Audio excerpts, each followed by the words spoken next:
लोकतंत्र के परिणाम। परिचय। अब जबकि हम लोकतंत्र की अपनी यात्रा के आखिरी पड़ाव पर हैं, तब विशिष्ट बातों की चर्चा से आगे जाने और कुछ सामान्य किस्म के सवाल पूछने का वक्त आ गया है। जैसे यही कि लोकतंत्र क्या करता है, अथवा यह कि लोकतंत्र में हम अमूमन किन परिणामों की उम्मीद करते हैं। साथ ही यह सवाल भी पूछा जा सकता है कि क्या वास्तविक जीवन में लोकतंत्र इन उम्मीदों को पूरा करता है। लोकतंत्र के परिणामों का मूल्यांकन कैसे करें, हम इन्हीं बातों से अध्याय की शुरुआत करेंगे। इस विषय पर विचार करने के बारे में कुछ बातों को स्पष्ट कर लेने के बाद हम इस बात पर गौर करेंगे कि विभिन्न मामलों में लोकतंत्र से कैसे परिणाम वांछित हैं और वास्तविक धरातल पर क्या परिणाम आते हैं। इसके लिए हम लोकतंत्र के विभिन्न पहलुओं, मसलन शासन के स्वरूप, आर्थिक कल्याण, समानता, सामाजिक अंतर और टकराव तथा आखिर में आजादी और स्वाभिमान जैसे मामलों पर गौर करेंगे। इस तलाश में हमें सकारात्मक परिणाम मिलेंगे, लेकिन इन परिणामों के साथ कई सवाल और शंकाएं भी लगी हुई हैं। ये सवाल और आशंकाएं हमें लोकतंत्र के सामने खड़ी चुनौतियों पर सोचने के लिए उकसाती हैं, जिस पर हम अगले और अंतिम अध्याय में विचार करेंगे। लोकतंत्र के परिणामों का मूल्यांकन कैसे करें? क्या आपको याद है कि मैडम लिंगदोह की कक्षा में छात्रों ने लोकतंत्र के बारे में कैसी बातें की थीं? आपने इसे कक्षा 9 की पाठ्यपुस्तक के दूसरे अध्याय में पढ़ा था। इस बातचीत से यह नतीजा निकलता है कि लोकतंत्र शासन की अन्य व्यवस्थाओं से बेहतर है। तानाशाही और अन्य व्यवस्थाएं ज्यादा दोषपूर्ण हैं। लोकतंत्र को सबसे बेहतर बताया गया था क्योंकि यह नागरिकों में समानता को बढ़ावा देता है, व्यक्ति की गरिमा को बढ़ाता है, इससे फैसलों में बेहतरी आती है, टकरावों को टालने संभालने का तरीका देता है और इसमें गलतियों को सुधारने की गुंजाइश होती है। क्या ये उम्मीदें लोकतांत्रिक शासन व्यवस्थाओं से पूरी होती हैं? अपने आसपास के लोगों से बात करें तो पाएंगे कि अधिकांश लोग अन्य किसी भी वैकल्पिक शासन व्यवस्था की तुलना में लोकतंत्र को पसंद करते हैं। लेकिन लोकतांत्रिक शासन के कामकाज से संतुष्ट होने वालों की संख्या उतनी बड़ी नहीं होती। सो हम एक दुविधा की स्थिति में आ जाते हैं। सैद्धांतिक रूप से तो लोकतंत्र को अच्छा माना जाता है, पर व्यवहार में इसे इतना अच्छा नहीं माना जाता। इस दुविधा के चलते लोकतंत्र के नतीजों पर ज्यादा गहराई से विचार करना जरूरी हो जाता है। क्या हम सिर्फ नैतिक कारणों से ही लोकतंत्र को पसंद करते हैं, या फिर लोकतंत्र के समर्थन के पीछे कुछ युक्तिपरक कारण भी हैं? आज दुनिया के 100 देश किसी न किसी तरह की लोकतांत्रिक व्यवस्था चलाने का दावा करते हैं। इनका औपचारिक संविधान है, इनके यहाँ चुनाव होते हैं और राजनीतिक दल भी हैं। साथ ही वे अपने नागरिकों को कुछ बुनियादी अधिकारों की गारंटी देते हैं। लोकतंत्र के ये तत्व तो अधिकांश देशों में समान हैं, पर सामाजिक स्थिति, अपनी आर्थिक उपलब्धि और अपनी संस्कृतियों के मामले में ये देश एक दूसरे से काफी अलग अलग हैं। स्पष्ट है कि इन सब का लोकतांत्रिक शासन व्यवस्था के नतीजों पर भी असर पड़ता है, और एक जगह जो उपलब्धि हो वह दूसरी जगह भी उसी तरह दिखे, यह जरूरी नहीं है। लेकिन क्या ऐसी कोई बुनियादी चीज है जिसकी उम्मीद हम हर लोकतांत्रिक शासन व्यवस्था से करेंगे ही? कई बार हम लोकतंत्र को हर मर्ज की दवा मान लेते हैं और उससे हर चीज की उम्मीद करने लगते हैं। लोकतंत्र के प्रति अपनी दिलचस्पी और दीवानगी के चलते अक्सर हम यह कह बैठते हैं कि लोकतंत्र सभी सामाजिक, आर्थिक और राजनीतिक समस्याओं का समाधान कर सकता है, और जब हमारी कुछ उम्मीदें पूरी नहीं होती तो हम लोकतंत्र की अवधारणा को ही दोष देने लगते हैं। हम ये संदेह करने लगते हैं कि क्या हम वास्तव में लोकतांत्रिक व्यवस्था में ही रह रहे हैं। लोकतंत्र के परिणामों के बारे में सावधानी पूर्वक विचार करने की दिशा में पहला कदम यही है कि हम पहले यह माने कि लोकतंत्र शासन का एक स्वरूप भर है। यह कुछ चीजों को हासिल करने की स्थितियां तो बना सकता है, पर नागरिकों को ही उन स्थितियों का लाभ लेकर अपने लक्ष्यों को हासिल करना होता है। इतना ही नहीं, लोकतंत्र का उस अनेक चीजों से ज्यादा सरोकार नहीं होता जिनको हम बहुत मूल्यवान मानते हैं। लोकतंत्र हमारी सभी सामाजिक बुराइयों को मिटा देने वाली जादू की छड़ी भी नहीं है। तो आइए हम उन चीजों की जांच करें जिसकी उम्मीद हर लोकतांत्रिक व्यवस्था से की जा सकती है, और साथ ही लोकतंत्र के रिकॉर्ड पर भी नजर डालते हैं। उत्तरदायी, जिम्मेवार और वैध शासन। कुछ ऐसी चीजें हैं जिन्हें लोकतंत्र को पूरा करना ही चाहिए। लोकतंत्र में सबसे बड़ी चिंता यह होती है कि लोगों का अपना शासक चुनने का अधिकार और शासकों पर नियंत्रण बरकरार रहे। वक्त, जरूरत और यथासंभव इन चीजों के लिए लोगों को निर्णय प्रक्रिया में भागीदारी करने में सक्षम होना चाहिए, ताकि लोगों के प्रति जिम्मेवार सरकार बन सके और सरकार लोगों की जरूरतों और उम्मीदों पर ध्यान दे। इस सवाल के तफसील में जाने से पहले हमारे सामने एक मामूली सा जान पड़ता सवाल यह भी है कि क्या लोकतांत्रिक सरकार कार्यकुशल होती है? क्या यह प्रभावी होती है? कुछ लोगों का मानना है कि लोकतंत्र में कम प्रभावी सरकारें बनती हैं। निश्चित रूप से यह सही है कि अलोकतांत्रिक सरकारों को विधायिका का सामना नहीं करना होता। उन्हें बहुसंख्यक या अल्पसंख्यक नजरिए का ख्याल नहीं रखना पड़ता। लोकतंत्र में बातचीत और मोलतोल के आधार पर काम चलता है। क्या इससे लोकतांत्रिक सरकारें कम प्रभावशील हो जाती हैं? आइए अब फैसलों को मूल्य के हिसाब से तौलने की कोशिश करें।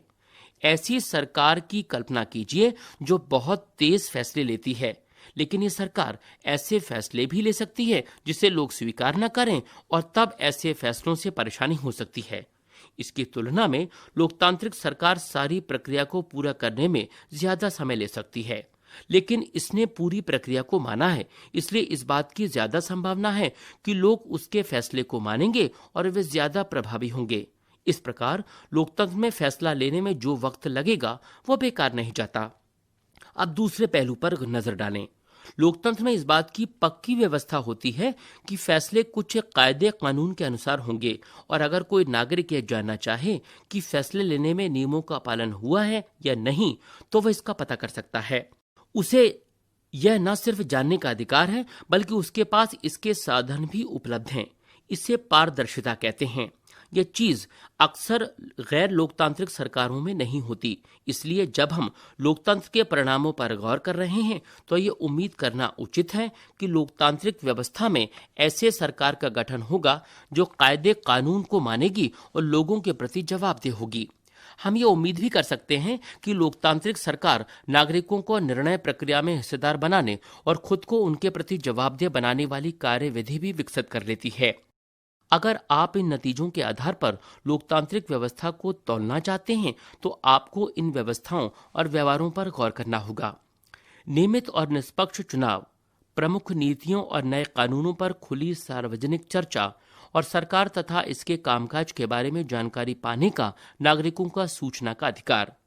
इन पैमानों पर लोकतांत्रिक शासकों का रिकॉर्ड मिला जुला रहा है। नियमित और निष्पक्ष चुनाव कराने और खुली सार्वजनिक चर्चा के लिए उपयुक्त स्थितियां बनाने के मामले में लोकतांत्रिक व्यवस्थाएं ज्यादा सफल हुई हैं।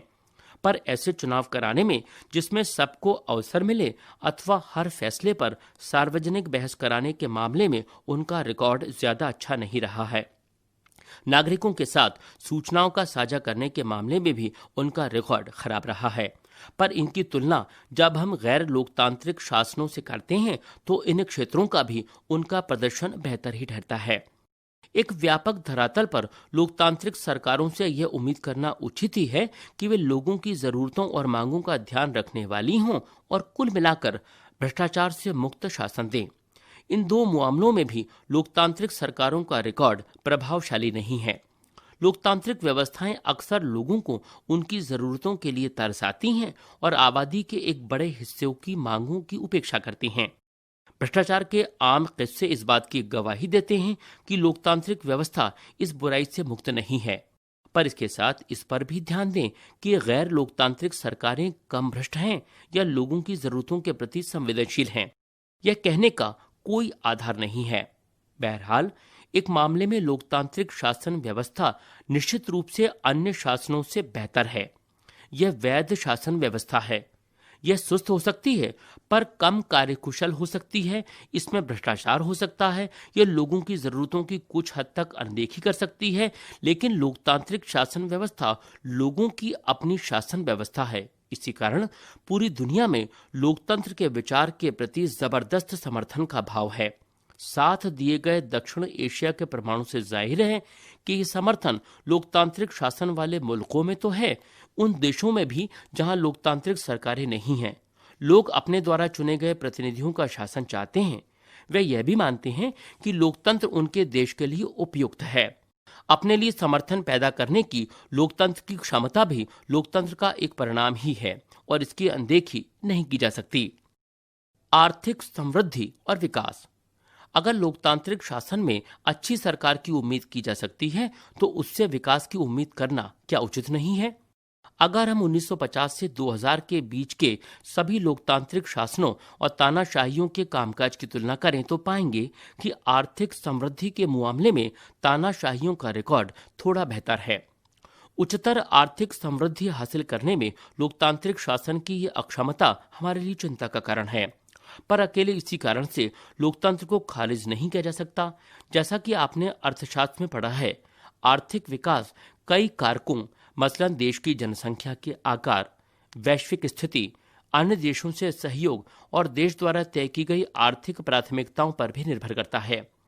तानाशाही वाले कम विकसित देशों और लोकतांत्रिक व्यवस्था वाले कम विकसित देशों के बीच का अंतर नगण्य सा है, पर हम उम्मीद कर सकते हैं कि इस मामले में लोकतांत्रिक व्यवस्था तानाशाही से नहीं पिछड़े।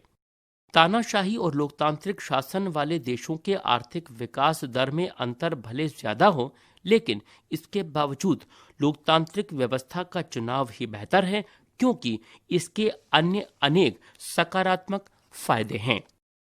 लोकतंत्र की आर्थिक उपलब्धियां। लोकतंत्र के पक्ष में दिए जाने वाले तर्क बड़े भावपूर्ण होते हैं। ऐसा होना भी चाहिए, क्योंकि लोकतंत्र का रिश्ता हमारे गहरे मूल्यों से है।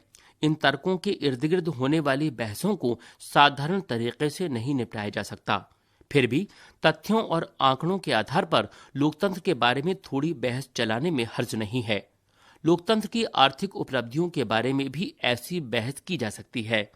वर्षों से लोकतंत्र के अनेक अध्येताओं ने सावधानी पूर्वक ऐसे प्रमाण इकट्ठा किए हैं जो बताते हैं कि लोकतंत्र का आर्थिक विकास और आर्थिक असमानताओं से कैसा रिश्ता है।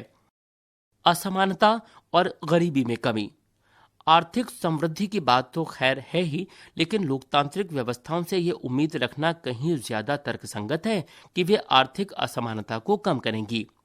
जब देश में आर्थिक विकास तेज हो, तब भी क्या आमदनी का वितरण इस तरह हो पाता है कि सभी को उसका बराबर बराबर लाभ मिले और सभी लोग बेहतर जीवन गुजार सकें? क्या लोकतांत्रिक व्यवस्था में आर्थिक समृद्धि और लोगों के बीच आर्थिक असमानता का बढ़ना साथ साथ होता है? क्या लोकतंत्र आने से अवसरों और वस्तुओं का न्यायपूर्ण वितरण हो पाता है? गरीब की आवाज। लोकतांत्रिक व्यवस्था राजनीतिक समानता पर आधारित होती है। प्रतिनिधियों के चुनाव में हर व्यक्ति का वजन बराबर होता है। व्यक्तियों को राजनीतिक क्षेत्र में परस्पर बराबरी का दर्जा तो मिल जाता है, लेकिन इसके साथ साथ हम आर्थिक असमानता को भी बढ़ता हुआ पाते हैं। मुट्ठी भर धन कुबेर आय और संपत्ति में अपने अनुपात से बहुत ज्यादा हिस्सा पाते हैं। इतना ही नहीं, देश की कुल आय में उनका हिस्सा भी बढ़ता गया है। समाज के सबसे निचले हिस्से के लोगों को जीवन बसर करने के लिए काफी कम साधन मिलते हैं। उनकी आमदनी गिरती गई है।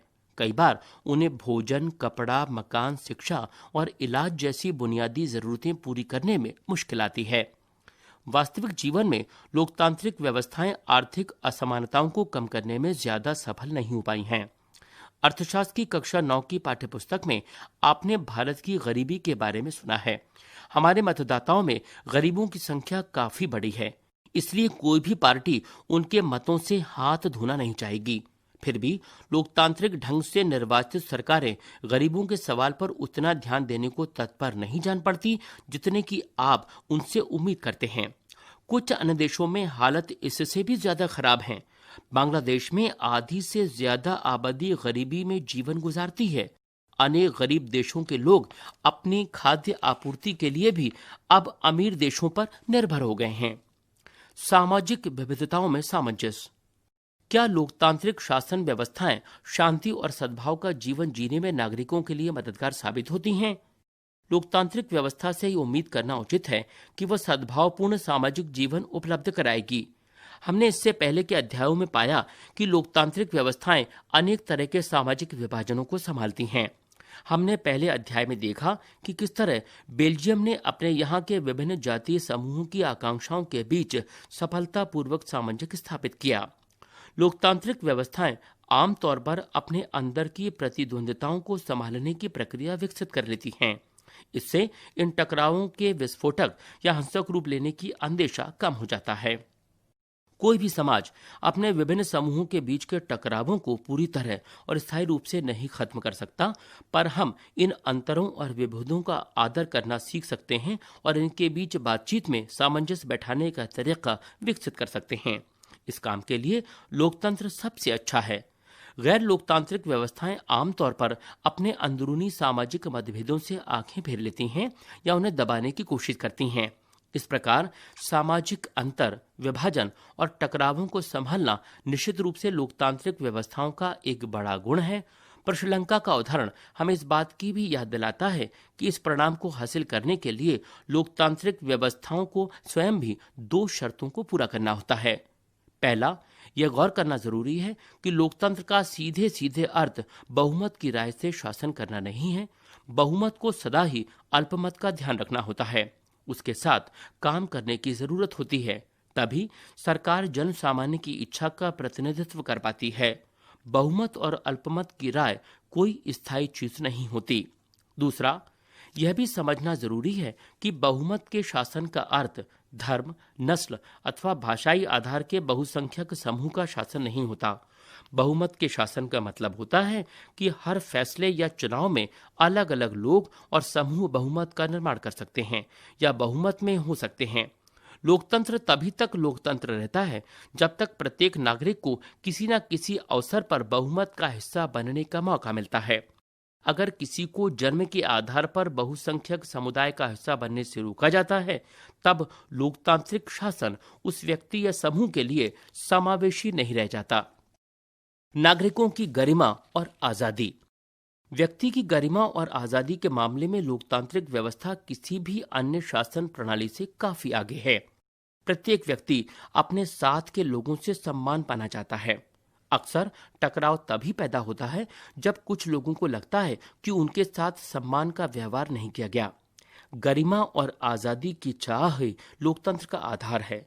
दुनिया भर की लोकतांत्रिक व्यवस्थाएं इस चीज को मानती हैं, कम से कम सिद्धांत के तौर पर तो जरूर। अलग अलग लोकतांत्रिक व्यवस्थाओं में इन बातों पर अलग अलग स्तर का आचरण होता है। लोकतांत्रिक सरकारें सदा नागरिकों के अधिकारों का सम्मान नहीं करती। फिर जो समाज लंबे समय तक गुलामी में रहे, उनके लिए यह एहसास करना आसान नहीं है कि सभी व्यक्ति बराबर हैं।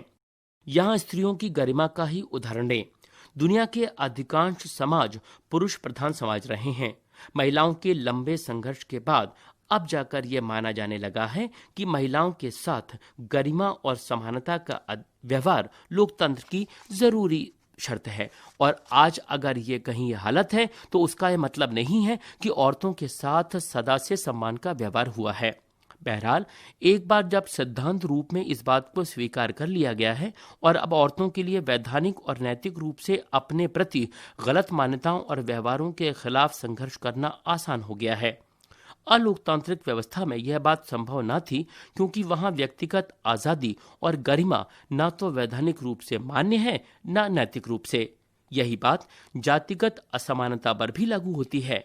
भारत में लोकतांत्रिक व्यवस्था ने कमजोर और भेदभाव का शिकार हुई जातियों के लोगों के समान दर्जे और समान अवसर के दावे को बल दिया है। आज भी जातिगत भेदभाव और दमन के उदाहरण देखने को मिलते हैं, पर इनके पक्ष में कानूनी या नैतिक बल नहीं होता। संभवतः इसी एहसास के चलते आम लोग अपनी लोकतांत्रिक अधिकारों के प्रति ज्यादा चौकस हुए हैं। लोकतंत्र से लगाई गई उम्मीदों को किसी लोकतांत्रिक देश के मूल्यांकन का आधार भी बनाया जा सकता है। लोकतंत्र की एक खासियत है कि इसकी जांच परख और परीक्षा कभी खत्म नहीं होती। वह एक जांच पर खरा उतरे तो अगली जांच पर आ जाती है। लोगों को जब लोकतंत्र से थोड़ा लाभ मिल जाता है तो वे और लाभों की मांग करने लगते हैं। वे लोकतंत्र से और अच्छा काम चाहते हैं। यही कारण है कि जब हम उनसे लोकतंत्र के कामकाज के बारे में पूछते हैं तो वे हमेशा लोकतंत्र से जुड़ी अपनी अन्य अपेक्षाओं का पुलिंदा खोल देते हैं और शिकायतों का अंबार लगा देते हैं। शिकायतों का बने रहना भी लोकतंत्र की सफलता की गवाही देता है। इससे पता चलता है कि लोग सचेत हो गए हैं और वे सत्ता में बैठे लोगों के कामकाज का आलोचनात्मक मूल्यांकन करने लगते हैं। लोकतंत्र के कामकाज से लोगों का असंतोष जताना लोकतंत्र की सफलता को तो बताता ही है, साथ ही ये लोगों की प्रजा से नागरिक बनने की गवाही भी देता है। आज अधिकांश लोग मानते हैं कि सरकार की चाल ढाल पर उनके वोट से असर पड़ता है और यह उनके अपने हितों को भी प्रभावित करता है। अभ्यास 1। लोकतंत्र किस तरह उत्तरदायी, जिम्मेवार और वैध सरकार का गठन करता है। 2। लोकतंत्र किन स्थितियों में सामाजिक विविधता को संभालता है और उनके बीच सामंजस्य बैठाता है। 3। इन कथनों के पक्ष या विपक्ष में तर्क दीजिए। औद्योगिक देश ही लोकतांत्रिक व्यवस्था का भार उठा सकते हैं, पर गरीब देशों को आर्थिक विकास करने के लिए तानाशाही चाहिए। लोकतंत्र अपने नागरिकों के बीच की असमानता को कम नहीं कर सकता। गरीब देशों की सरकार को अपने ज्यादा संसाधन गरीबी को कम करने और आहार, कपड़ा, स्वास्थ्य तथा शिक्षा पर लगाने की जगह उद्योगों और बुनियादी आर्थिक ढांचे पर खर्च करने चाहिए। नागरिकों के बीच आर्थिक समानता अमीर और गरीब दोनों तरह के लोकतांत्रिक देशों में है। लोकतंत्र में सभी को एक ही वोट का अधिकार है। इसका मतलब है कि लोकतंत्र में किसी तरह का प्रभुत्व और टकराव नहीं होता। 4। इन ब्यौरों में लोकतंत्र की चुनौतियों की पहचान कीजिए। ये स्थितियां किस तरह नागरिकों के गरिमापूर्ण, सुरक्षित और शांतिपूर्ण जीवन के लिए चुनौती पेश करती हैं। लोकतंत्र को मजबूत बनाने के लिए नीतिगत, संस्थागत उपाय भी सुझाइए। उच्च न्यायालय के निर्देश के बाद ओडिशा में दलितों और गैर दलितों के प्रवेश के लिए अलग अलग दरवाजे रखने वाले एक मंदिर को एक ही दरवाजे से सबको प्रवेश की अनुमति देनी पड़ी। भारत के विभिन्न राज्यों में बड़ी संख्या में किसान आत्महत्या कर रहे हैं। जम्मू कश्मीर के गंडवारा में मुठभेड़ बताकर जम्मू कश्मीर पुलिस द्वारा 3 नागरिकों की हत्या करने के आरोप को देखते हुए इस घटना के जांच के आदेश दिए गए। 5. लोकतांत्रिक व्यवस्थाओं के संदर्भ में इनमें से कौन सा विचार सही है। लोकतांत्रिक व्यवस्थाओं ने सफलतापूर्वक लोगों के बीच टकराव को समाप्त कर दिया है, लोगों के बीच की आर्थिक असमानताएं समाप्त करती हैं, हाशिए के समूहों से कैसा व्यवहार हो इस बारे में सारे मतभेद मिटा दिए हैं, राजनीतिक गैर बराबरी के विचार को समाप्त कर दिया है। 6. लोकतंत्र के मूल्यांकन के लिहाज से इनमें से कोई एक चीज लोकतांत्रिक व्यवस्थाओं के अनुरूप नहीं है, उसे चुनिए। क. स्वतंत्र और निष्पक्ष चुनाव। ख. व्यक्ति की गरिमा। ग. बहुसंख्यकों का शासन। घ. कानून से समक्ष समानता। 7. लोकतांत्रिक व्यवस्था के राजनीतिक और सामाजिक असमानताओं के बारे में किए गए अध्ययन बताते हैं कि लोकतंत्र और विकास साथ ही चलते हैं। लोकतांत्रिक व्यवस्थाओं में असमानताएं बनी रहती हैं, तानाशाही में असमानताएं नहीं होती। तानाशाहियां लोकतंत्र से बेहतर साबित हुई हैं। इस अनुच्छेद को ध्यान से सुनिए। कन्नू एक दिहाड़ी मजदूर है। वह पूर्वी दिल्ली की एक झुग्गी बस्ती वेलकम मजदूर कॉलोनी में रहता है। उसका राशन कार्ड गुम हो गया है और जनवरी 2006 में उसने डुप्लीकेट राशन कार्ड बनाने के लिए अर्जी दी। अगले 3 महीनों तक उसने राशन विभाग के दफ्तर के कई चक्कर लगाए, लेकिन वहां तैनात किरानी और अधिकारी उसका काम करने या उसकी अर्जी की स्थिति बताने की कौन कहे उसको देखने तक के लिए तैयार न थे। आखिरकार उसने सूचना के अधिकार का उपयोग करते हुए अपनी अर्जी की दैनिक प्रगति का ब्यौरा देने का आवेदन किया। इसके साथ ही उसने इस अर्जी पर काम करने वाले अधिकारियों के नाम और काम न करने की सूरत में उनके खिलाफ होने वाली कार्रवाई का ब्यौरा भी मांगा। सूचना के अधिकार वाला आवेदन देने के हफ्ते भर के अंदर खाद्य विभाग का एक इंस्पेक्टर उसके घर आया और उसने नन्नू को बताया कि तुम्हारा राशन कार्ड तैयार है और तुम दफ्तर जाकर उसे ले जा सकते हो। अगले दिन जब नन्नू राशन कार्ड लेने गया तो उस इलाके के खाद्य और आपूर्ति विभाग के सबसे बड़े अधिकारी ने गर्मजोशी से उसका स्वागत किया। इस अधिकारी ने उसे चाय की पेशकश की और कहा कि अब आपका काम हो गया है, इसलिए सूचना के अधिकार वाला अपना आवेदन आप वापस ले लें। नन्नू का उदाहरण क्या बताता है? नन्नू के इस आवेदन का अधिकारियों पर क्या असर हुआ? अपने माता पिताजी से पूछिए कि अपनी समस्याओं के लिए सरकारी कर्मचारियों के पास जाने का उनका अनुभव कैसा रहा है।